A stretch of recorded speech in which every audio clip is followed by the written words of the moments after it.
왜 그랬어요? 가연 씨 왜 그랬냐고요? 진실을 지키려면 누군가는 피를 흘려야 해요. 그게 사랑이라고요. 그날 모든 게 멈췄습니다. 그리고 진실은 너무 늦게 드러났습니다. 저는 기자입니다. 하지만 이번엔 취재가 아니라 제 인생을 고발해야 했습니다. 사랑했던 아내의 죽음, 그리고 그 뒤에 숨겨진 어머니의 죄. 가족이 서로를 망가뜨린 그 비극 속에서 저는 처음으로 깨달았습니다. 감정이란 게 얼마나 무섭고 또 얼마나 정의로울 수 있는지를요. 안녕하세요. 저는 정혜민입니다. 올해 35 기자입니다. 그날 장례식장 안은 향 냄새로 가득했습니다. 진한 국화향과 연기가 천장에 매달려 있는 듯 했죠. 그 냄새는 마치 세상의 마지막 흔적처럼 제 코끝에 남았습니다. 저는 윤이 나는 나무관 앞에 서 있었습니다. 거기엔 제 아내 박가연이 누워 있었습니다. 임신 8개월 차 우리 처자이를 품고 있었던 여인이었습니다. 그런데 이상하게도 아무 감정이 느껴지지 않았습니다. 눈물도 분노도 슬픔도 마치 제 마음속에 전원이 꺼진 것 같았죠. 사람들은 말합니다. 사랑하는 사람을 잃으면 세상이 무너진다. 하지만 저는 달랐어요. 그저 아무것도 느껴지지 않았습니다. 이성으로 무장된 기자로서 감정을 믿지 않던 사람이었으니까요. 저는 늘 후배들에게 말했습니다. 감정은 약점이다. 기사에 감정을 섞는 순간 진실은 왜곡된다. 그 신념으로 살아왔습니다. 상도 받았고 냉정하다는 이유로 인정도 받았죠. 그런데 그날 아내의 관 앞에 선 순간 제 안의 그 냉철함이 조금씩 흔들리기 시작했습니다. 자정이 지나자 조문객들은 모두 돌아갔습니다. 홀 안엔 저와 어머니 단 2사람만 남았죠. 어머니는 오랫동안 그 구석에 서 계셨습니다. 검은 상복 차림의 모습은 엄하고 냉정했습니다. 그리고 그 표정 속엔 이상한 안도감이 보였습니다. 불길한 징조가 드디어 지나갔구나. 어머니가 중얼거렸습니다. 그 말이 제 귀에 스쳤을 때 제 가슴 어딘가가 순간적으로 쿵 하고 내려앉았습니다. 그게 분노였는지 허무였는지 모르겠습니다. 저는 아무 말도 하지 않았습니다. 그저 기자처럼 모든 걸 기록하듯 머릿속에 저장했죠. 새벽 5시 무렵 홀엔 저 혼자 남게 됐습니다. 바깥에선 파도 소리가 들려왔어요. 부산 바다는 철썩 규칙적인 리듬으로 부서지고 있었습니다. 하지만 그 소리마저도 그날은 무섭게 들렸습니다. 마치 누군가 제게 말을 거는 듯한 느낌이었어요. 집에 가야겠다. 그렇게 생각했습니다. 잠시라도 눈을 붙이고 다시 현실을 마주해야 하니까요. 그런데 발이 움직이지 않았습니다. 관 앞에서 멈춘 채 그 매끄러운 표면을 바라보고만 있었죠. 그 옆에는 가연의 사진이 있었습니다. 결혼식 날 하얀 드레스를 입고 환하게 웃던 얼굴. 그녀의 눈빛엔 늘 이런 말이 담겨 있었죠. 당신도 언젠간 따뜻한 사람이 될 수 있어. 그런데 지금 그 눈빛이 사진 속에서 저를 바라보고 있었습니다. 그때였습니다. 처음엔 건물이 삐걱대는 소리라고 생각했습니다. 하지만 아니었습니다. 아주 규칙적이고 아주 작지만 분명한 소리. 쿵쿵쿵. 관 안쪽에서 들려왔습니다. 순간 온몸의 피가 멈추는 것 같았어요. 이성은 수많은 이유를 만들어냈습니다. 시신의 사후 현상일 거야. 공기의 움직임일지도 몰라. 하지만 가슴 깊은 곳에서 어떤 원초적인 목소리가 속삭이고 있었습니다. 살아있다. 그때 어머니의 목소리가 홀을 갈랐습니다. 정혜민, 뭐 하는 거야? 죽은 자는 편히 가게 둬야지. 그녀의 얼굴엔 분노와 두려움이 뒤섞여 있었습니다. 손에는 피가 통하지 않을 만큼 힘이 들어가 있었죠. 저는 말문이 막혔습니다. 그저 관 위에 얹은 제 손만 떨리고 있었습니다. 이건 모독이야. 정신 차려. 어머니가 소리쳤습니다. 하지만 제 손은 이미 움직이고 있었습니다. 확인해야 했습니다.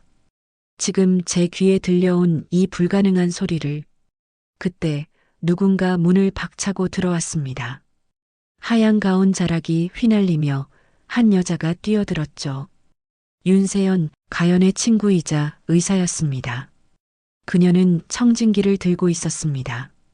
장례식장 안에서 그건 너무나도 이질적인 물건이었죠. 그녀의 눈빛은 냉철했습니다. 하지만 그 안엔 두려움과 희망이 동시에 있었습니다. 비켜요. 짧은 한마디. 그리고 청진기를 관 옆면에 댔습니다. 잠시의 정적. 모두의 숨이 멈춘 듯한 순간 세연의 눈이 천천히 떠졌습니다. 그 표정엔 놀라움과 충격이 뒤섞여 있었습니다. 이 소리, 그녀의 목소리가 떨렸습니다. 저는 숨을 삼켰습니다. 그리고 그녀가 말했습니다. 이건 심장 박동이에요. 그 순간 세상이 기울었습니다. 제가 믿었던 모든 것, 진실이라고 확신했던 모든 것이 무너졌습니다. 아내가 죽은 게 아니라면 그녀는 어디에 있었던 걸까요? 누군가 그녀를 산채로 묻으려 한 걸까요? 그 생각이 머리를 스쳤습니다. 그리고 제 안에서 무언가가 터졌습니다. 지금까지 믿어온 냉정함, 이성, 진실에 대한 확신. 그 모든 것이 그 한 번의 심장 박동 앞에서 산산이 부서졌습니다. 그리고 그날 이후 나는 진실이란 게 무엇인지 다시 배우기 시작했다. 그녀는 정말 죽었을까? 그날 이후 집안은 낯설 정도로 조용해졌습니다. 아침마다 들리던 커피포트 소리도 부엌에서 흘러나오던 조용한 클래식 음악도 사라졌어요. 남겨진 건 냉장고의 윙윙거림, 그리고 침묵뿐이었습니다. 처음 며칠은 오히려 편했어요. 일에 집중할 수 있었고 아무도 제 일상에 간섭하지 않았으니까요. 하지만 시간이 지날수록 이상한 공허감이 제 주변을 감싸기 시작했어요.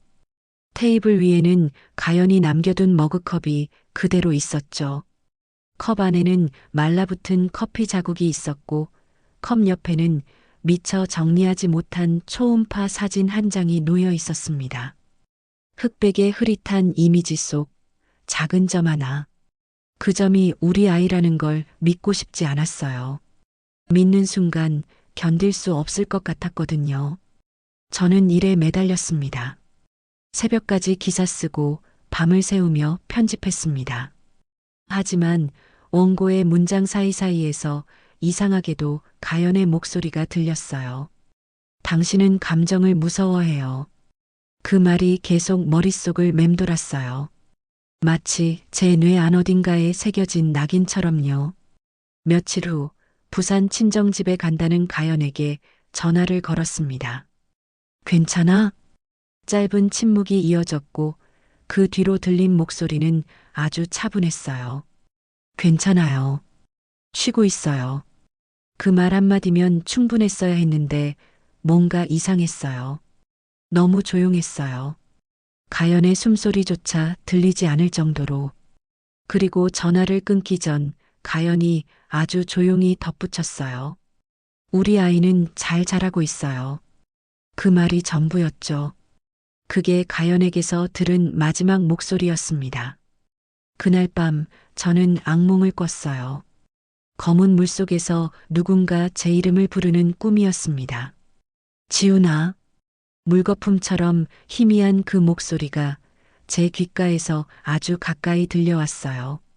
손을 뻗었지만 아무것도 잡히지 않았고 오히려 깊은 어둠 속으로 끌려 들어가는 느낌이었습니다. 그리고 그 순간 제 손끝에 차갑고 미세한 심장 박동이 느껴졌어요. 눈을 뜨자마자 심장이 미친 듯 뛰고 있었어요. 가슴을 쓸어내리며 중얼거렸죠.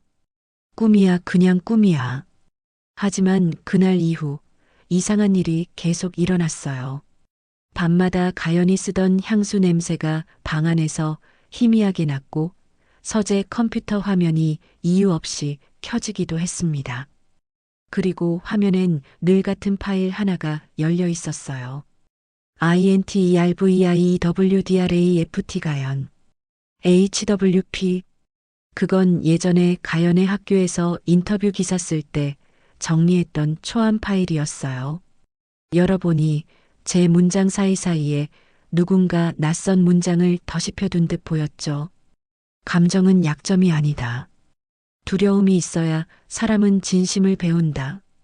지훈, 제발 나 좀 봐요. 그 문장들을 읽는 순간 온몸에 소름이 돋았어요. 파일 속에는 분명 제 손으로 쓴 문장들이었지만 그 마지막 한 줄은 제 글씨체가 아니었어요. 그때부터였어요. 저는 잠을 제대로 잘 수 없었고 뉴스룸에서도 집중이 안 됐습니다.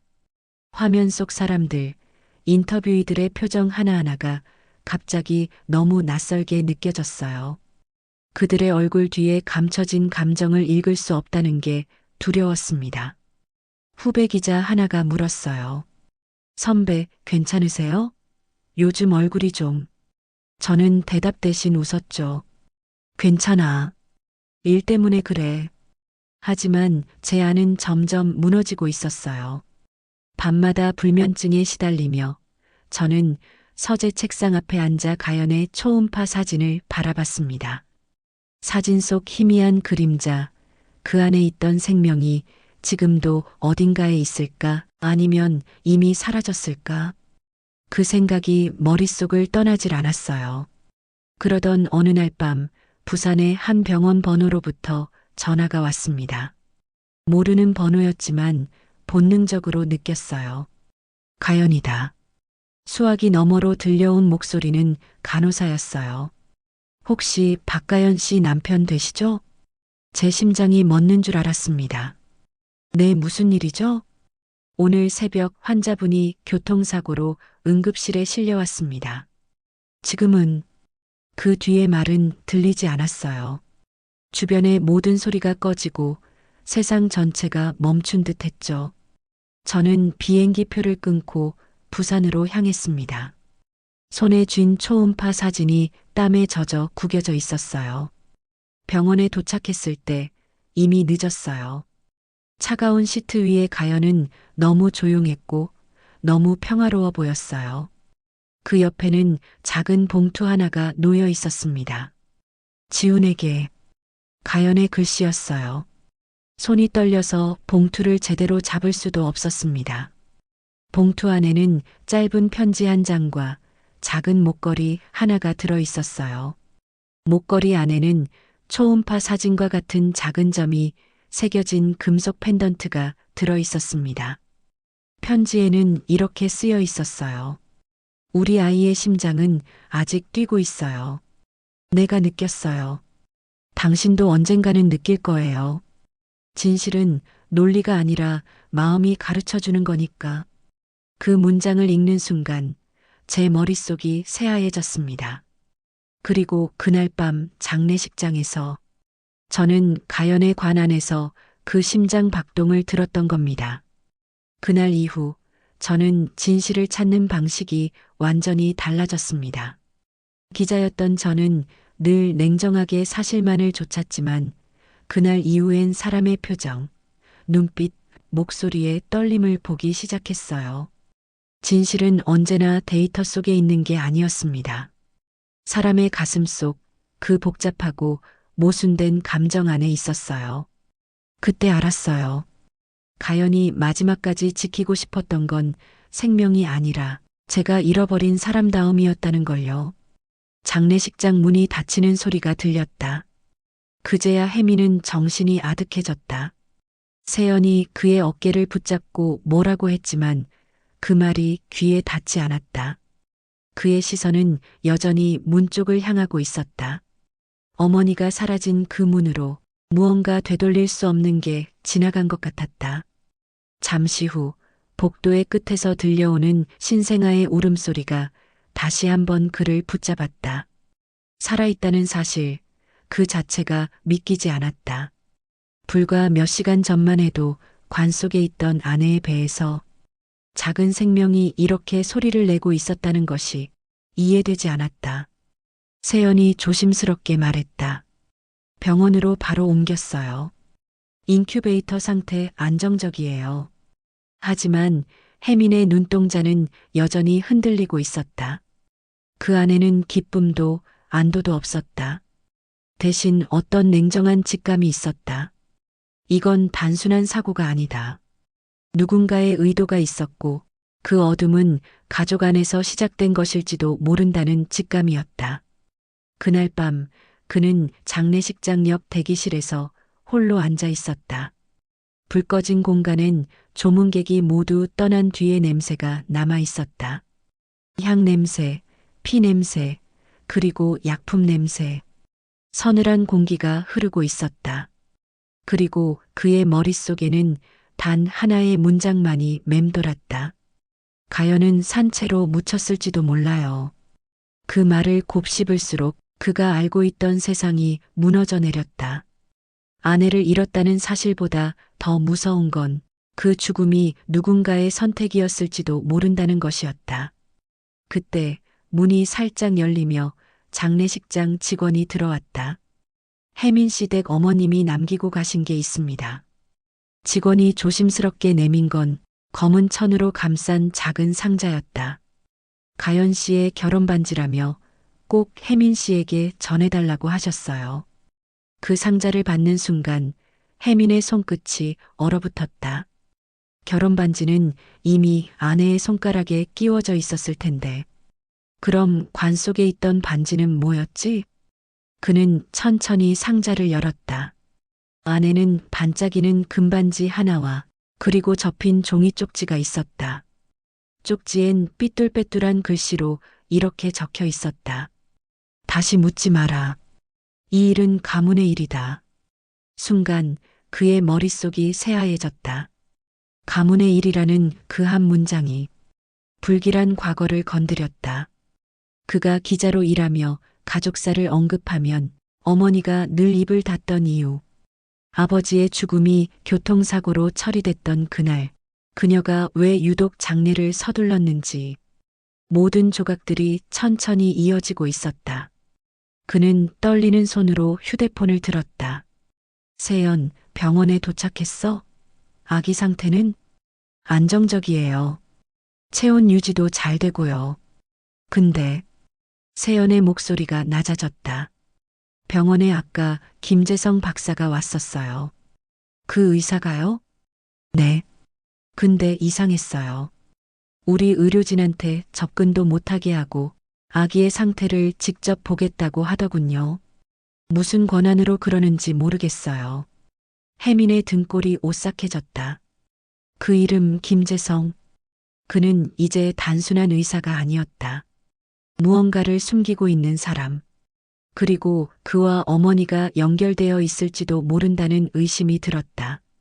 세연, 절대 혼자 두지 마요. 내가 바로 병원으로 갈게요. 그는 자리에서 벌떡 일어나 장례식장을 빠져나갔다.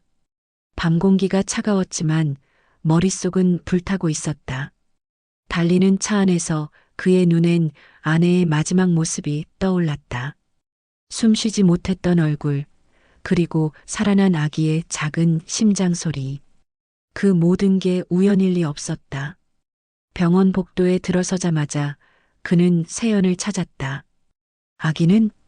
신생아실이에요. 근데 세연의 얼굴엔 심각한 표정이 떠올랐다. 조금 전 김재성 박사가 신생아실에 들어가려다가 제지당했어요. 신분증도 제대로 안 보여줬어요. 그리고 세연이 말을 멈췄다. 누군가 그를 기다리고 있었어요. 혜민 씨 어머님이에요. 혜민의 발이 멈췄다. 세연의 입에서 그 말이 나오는 순간 시간이 멈춘 것 같았다. 그는 복도의 끝을 바라봤다. 커다란 유리창 너머로 신생아실 앞에서 무언가를 말하고 있는 두 사람의 그림자가 보였다. 한 사람은 흰 가운을 입은 남자, 그리고 한 사람은 그에게 서류 봉투를 내밀고 있었다. 그 실루엣만으로도 혜미는 알아볼 수 있었다. 그건 분명 어머니였다. 그의 심장이 빠르게 뛰기 시작했다. 세연이 붙잡았지만 그는 팔을 뿌리쳤다. 이제 알아야겠어요. 왜 그랬는지. 그는 조용히 다가가 유리문 너머로 두 사람의 대화를 엿들었다. 작은 목소리 하지만 분명히 들렸다. 이 일은 끝난 줄 알았어요. 끝난 게 아닙니다, 사모님. 아이가 살아남았잖아요. 그건 예기치 못한 일이었어요. 그 아이는 세상에 나와선 안 돼요. 그 피는. 그 다음 말은 들리지 않았다. 혜민의 귀에서는 피가 솟구치는 소리만 들렸다.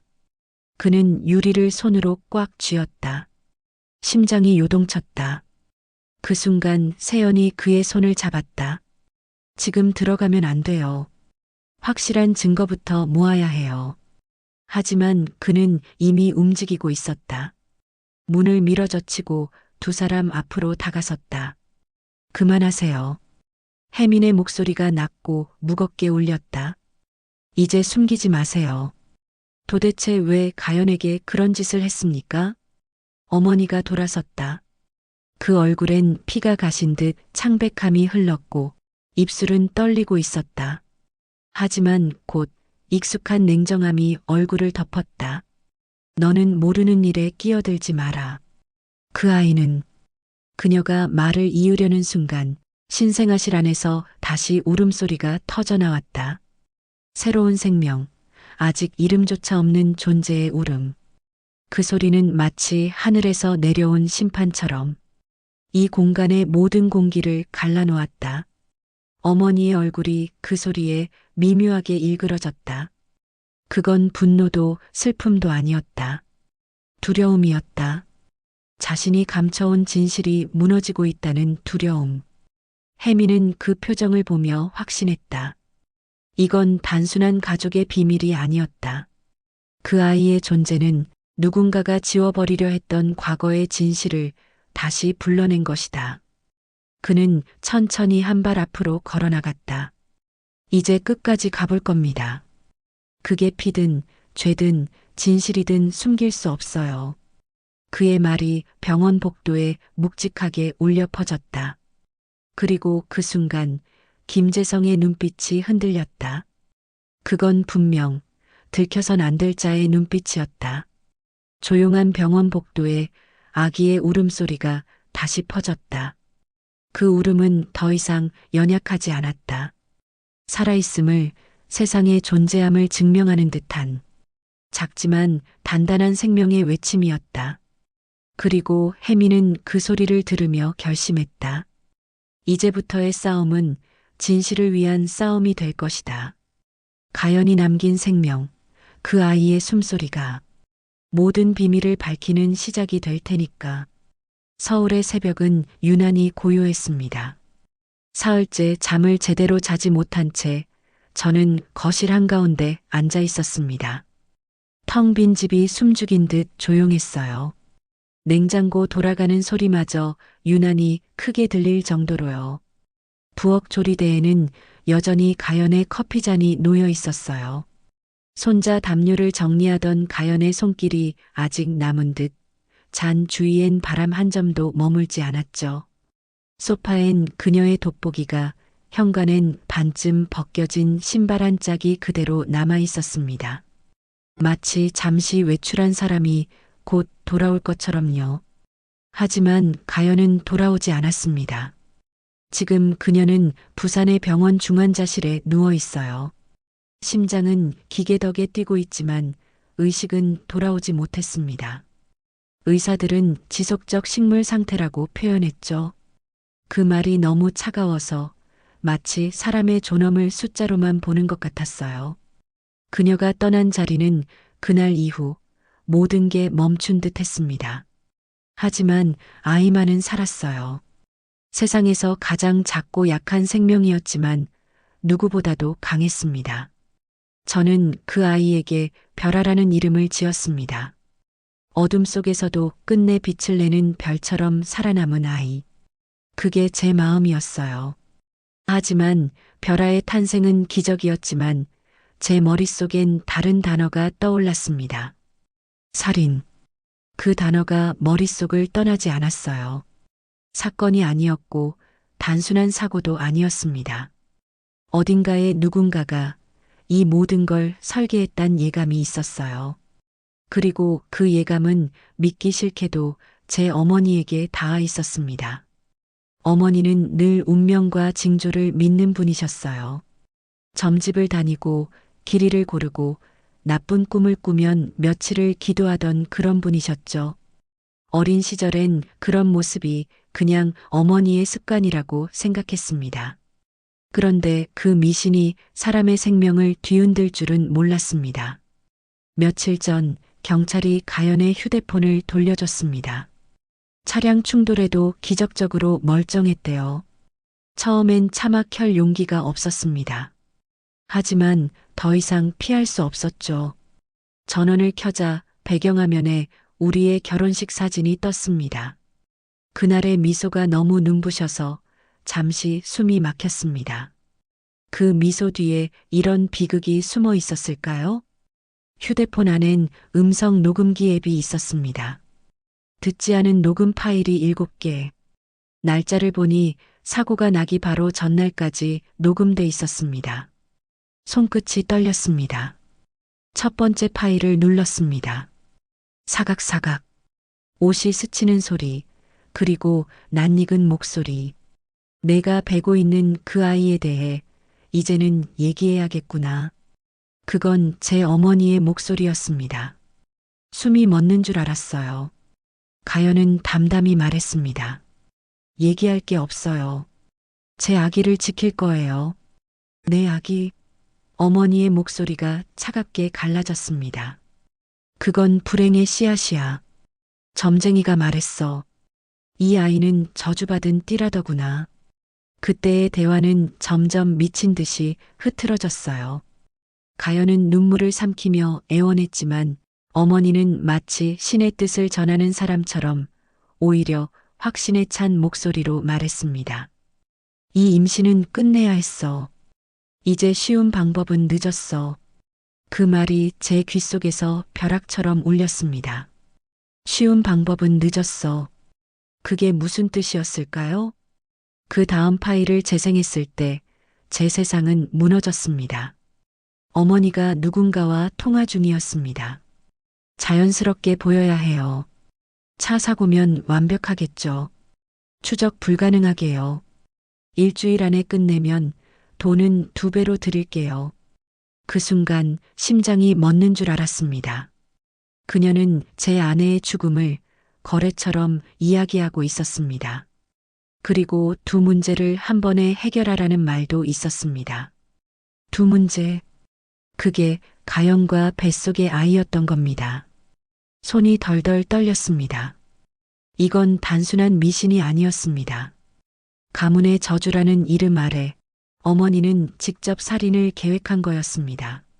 하지만 기자인 제 본능은 공포 속에서도 움직였어요.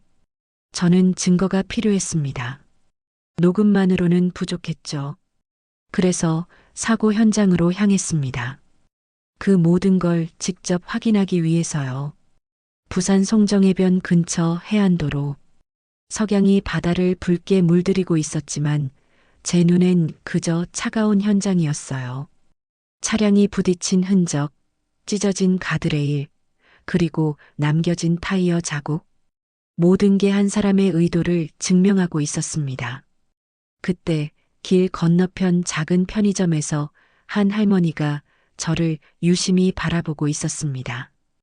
햇빛에 그을린 얼굴, 깊은 주름, 그리고 뭔가 알고 있다는 눈빛. 조심스레 다가가 인사드렸죠. 저는 정혜민입니다. 아내가 이 근처에서 사고를 당했어요. 할머니는 제 얼굴을 잠시 바라보시더니 조용히 말씀하셨어요. 그날 봤어요. 순간 제 귀가 울렸습니다. 검은 차가 하나 있었어요. 번호판 서울 32가 4721. 그건 제 어머니의 차량 번호였습니다.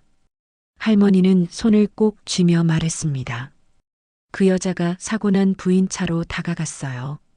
안을 들여다보더니 몸을 숙였어요. 부인은 분명 살아 있었어요. 움직였어요. 그런데 그 여자가 뭔가를 했어요. 그리고 떠났어요. 그냥 떠났어요. 저는 숨을 삼켰습니다. 그 뭔가가 바로 마비제였던 겁니다. 어머니가 직접 주사해 놓고 떠난 거예요. 할머니는 봉투 하나를 꺼냈습니다. 그 안엔 500만 원과 작은 녹음기가 있었어요. 그 여자가 돈을 주며 입 다물라고 했어요. 하지만 진실은 묻을 수 없더군요. 그 녹음기를 받아들었을 때 제 손이 떨렸습니다. 그리고 재생 버튼을 눌렀습니다. 그리고 들렸어요. 어머니의 목소리. 이건 가족을 위한 거야. 다음 생에서는 이해할 거야. 가연의 울음소리. 제발 우리 아기만은. 그 다음엔 정적이었습니다. 엔진 시동 소리, 차가 떠나는 소리, 그리고 침묵. 그때 깨달았습니다. 어머니는 제 아내를, 제 아이를, 그리고 제 인생을 저주라는 이름으로 파괴한 거였습니다. 하지만 그 순간 제 안에서 새로운 무언가가 깨어났습니다. 더 이상 피해자로 남을 수는 없었습니다. 이젠 진실을 밝히는 자가 되어야 했어요. 가족이라도 어머니라도 그 죄를 덮을 순 없었습니다. 전화기를 꺼내 김 형사에게 전화를 걸었습니다. 그리고 짧지만 모든 걸 바꿀 한마디를 남겼습니다. 형사님, 새로운 증거가 있습니다. 이후의 이야기는 이제부터 시작입니다. 진실의 문이 열리고 그 문 너머에서 마주할 것은 가장 사랑했던 사람의 어두운 그림자였습니다. 하지만 저는 끝까지 갈 겁니다. 가연을 위해, 별아를 위해, 그리고 진실을 위해. 부산의 바다는 여전히 같은 자리에 있었습니다. 그날처럼 잔잔한 파도는 해안을 어루만지고 바람은 짠내를 품고 제 얼굴을 스쳤죠. 그런데 이제는 그 모든 게 다르게 느껴졌어요. 예전에는 아무 의미 없던 파도 소리가 이젠 마치 누군가의 고백처럼 들렸거든요. 숨기고 싶었던 진실들이 파도 끝마다 밀려오듯 하나씩 드러나고 있었죠. 어머니가 체포된 지 나흘째 되는 날이었습니다. 뉴스는 여전히 미신살인이라는 제목으로 사건을 다뤘고 사람들은 그걸 자극적인 이야기처럼 소비하고 있었어요. 하지만 저에게 그건 뉴스가 아니라 그저 한 가정이 완전히 무너져 내린 이야기였어요. 그리고 그 무너진 중심에는 언제나 사랑이라는 이름이 자리하고 있었습니다. 저는 매일같이 병원으로 갔습니다. 인큐베이터 속에서 작게 손가락을 움찔거리는 별아를 바라보며 가끔은 그녀가 저를 알아보는 것 같기도 했어요. 아빠야, 괜찮아. 다 괜찮아질 거야. 제 목소리는 언제나 그렇게 떨렸습니다. 그 작은 유리관 안의 생명이 제 인생의 마지막 남은 이유였으니까요. 그 옆에는 여전히 아내, 가연이 누워 있었습니다. 창백한 얼굴, 눈을 감은 채 고요하게 숨만 쉬고 있는 모습. 의사들은 여전히 고개를 저었어요. 기적이 일어나길 바라는 수밖에 없습니다. 그 말이 얼마나 잔인한 위로인지 그날 이후 저는 뼈저리게 알게 되었습니다. 그날 녹음기를 틀기 전까지만 해도 저는 세상을 이렇게까지 증오해 본 적이 없었어요. 하지만 동시에 그렇게 간절히 살고 싶다고 느낀 적도 없었죠. 가연이 남긴 그 한마디 때문이었어요. 제 아기는 다치게 하지 말아주세요. 그 애원 속엔 세상의 모든 엄마들이 공통으로 품은 그 마음이 있었어요. 자기 목숨보다 아이를 먼저 떠올리는 마음이요. 그날 밤 이후 저는 깨달았어요. 제가 기자로서 쫓아왔던 건 진실이 아니라 어쩌면 진실을 이용해 자신을 숨기려 했던 변명이었단 거리요. 저는 감정을 외면했죠. 이성적인 척하며 냉철하다는 이유로 사랑을 밀어냈어요. 그게 결국 어머니가 저지른 일의 또 다른 시작점이었을지도 몰라요. 사람은 누구나 믿고 싶은 걸 믿습니다. 어머니는 미신을 믿었고 저는 논리를 믿었죠. 그리고 그 두 믿음 사이에서 사랑이 죽어갔어요. 어머니가 경찰에 끌려가던 그날 그녀의 마지막 눈빛이 아직도 잊히지 않습니다. 그건 미친 사람의 눈빛도 죄책감에 찬 눈빛도 아니었어요. 오히려 확신에 찬 자신이 옳다고 믿는 사람의 눈빛이었죠. 그게 더 끔찍했어요. 왜냐하면 저는 그 확신을 어릴 적부터 봐왔으니까요. 그 확신이 제게 세상은 이성적으로 판단해야 한다는 신념을 심어줬거든요. 아이러니하게도 어머니의 광기와 제 냉정함은 똑같은 뿌리에서 자라난 것이었습니다. 밤마다 가연의 병실을 지키며 저는 점점 달라지고 있었어요. 이제는 침대 옆 의자에 앉아 가연의 손을 잡고 하루를 보고하듯 이야기했죠. 오늘 벼라가 눈을 떴어. 정말 잠깐이지만 분명히 나를 봤어. 가연, 당신이 없었으면 나도 이렇게까지 싸우지 못했을 거야. 그렇게 말하면서도 눈물이 나지 않았어요. 대신 묘한 평화가 있었습니다. 병실 창문 너머로 저녁에 붉은 빛이 스며들 때마다 저는 가끔 이런 생각을 했어요. 혹시 가연은 아직도 내 말을 듣고 있는 걸까? 의식이 없어도 사람의 마음은 어딘가에 닿는다고 하잖아요. 그 믿음 하나로 버텼어요. 어느 날 병실 문틈으로 익숙한 그림자가 보였어요. 선옥 할머니였습니다. 그날 사고 현장에서 신고를 했던 분이죠. 작은 과일 바구니를 들고 아가씨한테 인사하려고 왔어요. 하며 들어오셨어요. 그분은 제게 조용히 말했어요. 그날 소리가 아직도 귀에서 떠나질 않아요. 근데요, 그 아가씨는 마지막까지 포기 안 했어요. 아기 심장 소리 들리더라고요. 그게 아직도 귀에 맴돌아요. 저는 그 말을 들으며 눈을 감고 한참을 아무 말도 할 수 없었습니다. 그날 이후로 저는 확신했어요. 이건 단순히 살인의 복수가 아니라 살아남은 자의 사명이라는 걸요. 저는 다시 녹음기를 꺼냈어요. 이번엔 기자로서가 아니라 남편으로서, 아버지로서, 그리고 인간으로서요. 세상은 어머니의 이야기를 광기로 소비하겠지만 저는 그 속에서 사랑의 왜곡을 보여줄 겁니다. 미신이 사람을 어떻게 망가뜨리는지, 사랑이 얼마나 쉽게 증오로 변하는지를요. 그리고 동시에 죽음 앞에서도 꺼지지 않은 사랑이 어떤 기적을 만들어내는지도요. 그 이야기는 이제 제 손으로 써내려가야 할 차례였습니다. 파도 소리가 멀리서 들려왔어요. 그 소리 속에서 저는 분명히 들었어요. 가연이 그날 마지막으로 남긴 숨결처럼 혜민 씨 괜찮아요. 우린 아직 여기 있어요. 그날 밤 벼라가 처음으로 울었어요. 인큐베이터 속에서 작고 떨리는 울음이 병실에 퍼졌죠. 그 소리를 들으며 저는 느꼈어요. 모든 어둠의 끝에도 결국 남는 건 사람의 마음이라는 걸요. 그리고 저는 알았어요. 이 이야기는 아직 끝나지 않았다는 걸요. 아직 써야 할 진실이 남아 있었으니까요. 그 진실은 어쩌면 제가 평생 도망쳤던 바로 그 감정 속에 있을지도 모릅니다. 1년 뒤 봄이 다시 찾아왔습니다. 하지만 그 봄은 예전과 같지 않았습니다. 저는 여전히 뉴스 스튜디오에 앉아 있었습니다. 10년 동안 기자로서, 앵커로서 사람들 앞에 앉아 세상의 진실을 말해왔지만 이번엔 달랐습니다.